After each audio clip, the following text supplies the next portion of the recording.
As a scientist, I can tell you, there's no global warming, there was no pandemic, nothing is spreading, nitrogen is not a problem, cow farts are not a problem. You can double the amount of CO2, and it will not have a noticeable effect on the Earth's mean surface temperature, period. That's a hard calculation. Very interesting things about the Spanish flu. First of all, it didn't start in Spain. Secondly, it wasn't a flu. There's more, but let's start with these two, shall we? If it didn't start in Spain, then where did it? In the US. If it wasn't a flu virus, what was it?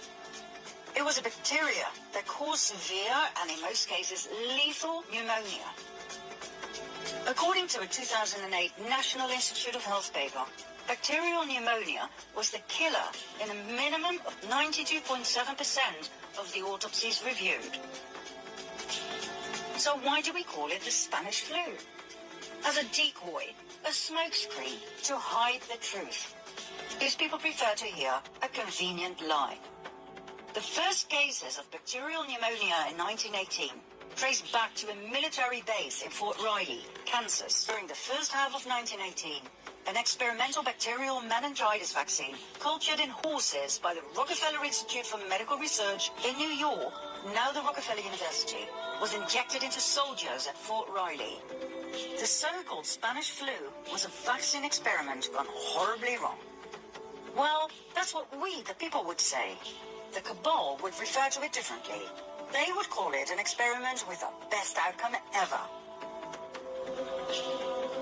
Millions of American soldiers were vaccinated with this experimental serum.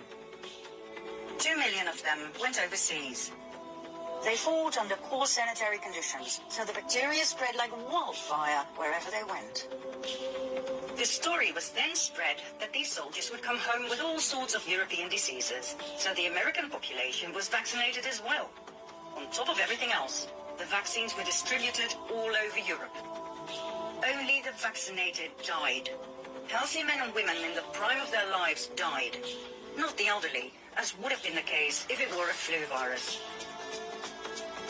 Who was in charge of that distribution and mass vaccination program? The Rockefeller Institute. Who was the main scientist in charge? Dr. Frederick Gates. According to Gates, they injected random dosages of an experimental bacterial meningitis vaccine into soldiers. Those who survived became cloud adults, meaning they spread the bacteria to others, even the non-vaccinated. Amazing coincidence, right? Frederick Gates then, Bill Gates now. Rockefeller Initiative then, Rockefeller Initiative now. Close down societies then, close down societies now. All for our own good, our own safety. Back then.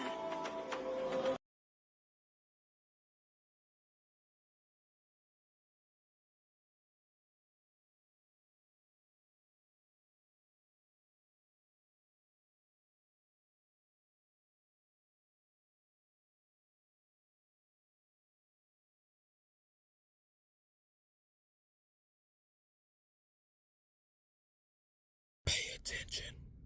Not doing what it's supposed to do. If your thyroids are not doing what it's supposed to do, you will not detoxify properly, and it will go with other places in the body, and you will continue to have issues. Yep, I'm back. Check this out. I want you to pay attention to the glasses that I got on here.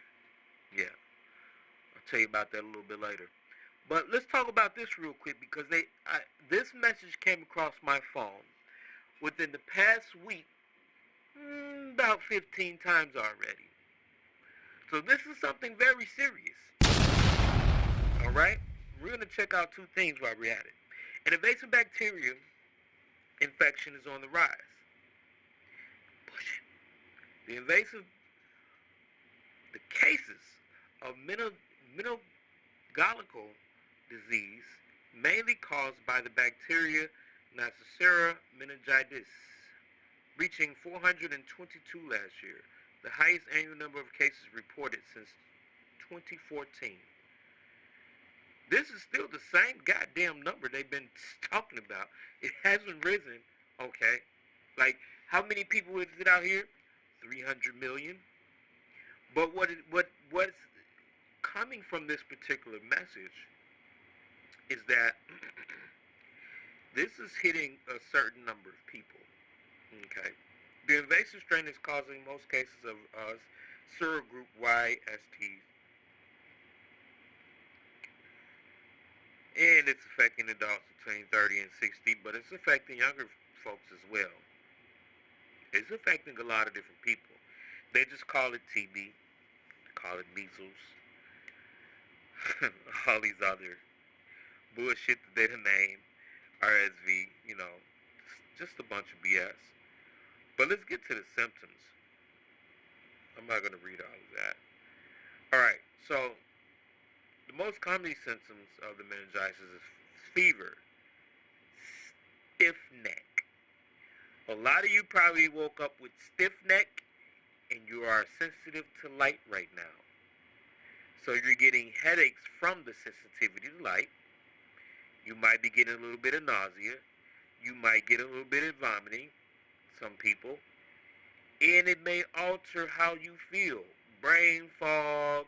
You may feel like your mood has changed because you're fucking sensitive and you don't know why the fuck this shit is happening. This is why you're having this problem. This is why all of these symptoms that you're seeing right here, the stiff neck, is coming from you ingesting whatever mess. I'm going to say like heavy metals, bacteria, a lot of nitrogen, sulfur dioxide, and things like that is in the air. The sensitivity to light is why I purchased these wonderful glasses here, Versace, blue light glasses, and I paid a nice penny for this because they're transitioning glasses, but they're not prescription. But when I seen them, where did I see these at? I'm trying to remember now, because I wasn't in Chicago.